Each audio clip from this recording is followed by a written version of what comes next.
Allah qismət eləsin. Mən hər dəfə bunu deyirəm, Allahdan istəyirəm ki, Allah nəsib eləsin, bu bəhsləri tamamlayaq. Bu bəhslər yarımçıq qalmasın, yəqin ki, 10 günə mən tamamlaya bilməyəcəm, hiss edirəm. Allah qismət eləsin ki, bəlkə də cümələrdə, haradasa bu bəhsi tamamlayaq. Mən ne üçün bunu deyirəm? İstəyirəm ki, məndən yadigar bir gün mən olmayanda da, biz olmayanda da bunlar yadigar qalsın. Bəlkə bugün yox, məsələn, 50 il bundan sonra kimsə əməl eləyəcək ona. Ümidim onadır ki, qiyamətdə inşallah əlimdən tutacaq. Ki, mən özüm, Allaha sözüm budur ki, əməl eləməsəm də danışım da heç olmasa. Danışım ki, eşidənlərdən kimsə çıxar əməl eləsin. Hələ ki, nə özüm əməl edirəm, nə eşidənlərdə bir əlamət görürəm. Ona görə də biraz, amma bədbin deyilik. İmam Hüseyin məclisində bədbin danışmaq olmaz. Etiqadım da bunadır ki, nəfəs alırıqsa ümid var. Və demirəm də hər şey pisdir, o fikirdə də deyiləm. Şükür olsun Allaha, insanlar çalışır əsas, onu da görürük. Adamlar tanıyıram, dostlar tanıyıram ki, çalışır da oradan da. Özlərində çalışır, narahatçılıq keçirir. Pis mənada yox, müsbət deyirlər ki, necə eləyək, məsləhət eləyirlər, soruşurlar, araşdırırlar.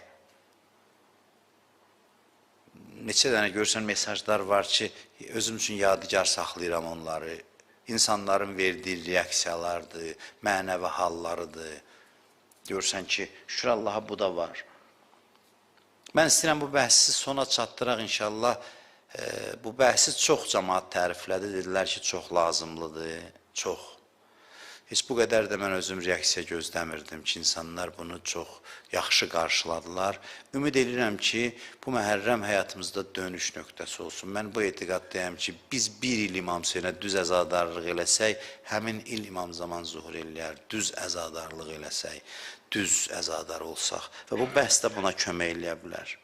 Səbir çox şirin şeydir, çox dadlıdır və ləzzətlidir. Xanım Zəhra o qədər rükû səcdə eləyirdi ki, o səbri hiss eləmək üçün Allahın əzəmətinə bağlanırdılar. Deyir ki, göyün icablarını Allah çəkirdi. Deyirdi ki, mənim mələklərim, baxın ki, bəndəm rüküyə gedir, zikir deməkdən doymur. Mənim bəhsimin ləzzəti indi gəldi xanım Zəhranın adını çəkməklə. Elə bilçərdən danışırdım, hiss edirdim ki, söhbət cümlələr düzdür, amma qurudur nəsə. Həmişə ki, o hərarət yoxdur. Həmişə də biz işimiz çətinə düşəndə dadımıza əhl-i-beyt çatır. Həzrət Zəhranın adı gələndə görsən ki, elə bil ki, çərdən danışdıqların ruha hopur birdən-bir onun adı ilə. Və Həzrət Zeynəbin də onun qızıydı da, bütün əzəməti onun səbrində idi. Zeynəbi Zeynəb eləyən, o əzəməti verən onun səbri idi. Zeynəb qəlblərə hakimdir. Xanım Zeynəb xüsusi sevilir, xüsusi. Onu sevdirən Zeynəbin səbri idi. Deyərsən, eşqi idi, eşq ilə səbirdən asılıdır. Eşq səbirlə iç-içədir, qarışıb bir-birinə. Heç bilmirsən hansı eşqdir, hansı səbirdir. Həzrət Zeynəbin səbri idi. Xanım Zeynəb, bugün ona təvəssül edəcək. İstəyirəm biləsizə kimin qapısına indi gedirik.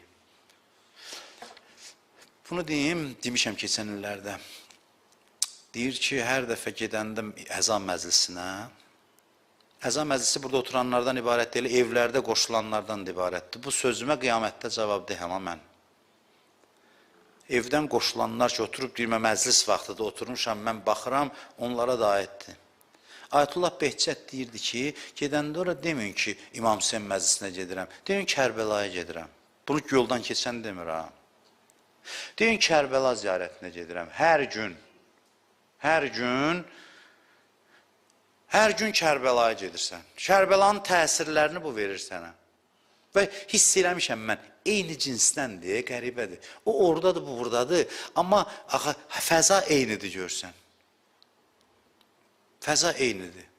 Hər gün biz 10 gün Kərbəlaya gedib gəlirik hərəmə, bax bu günlərdir. Bu nə böyük saadətdir, nə böyük xoşbəxtlikdir.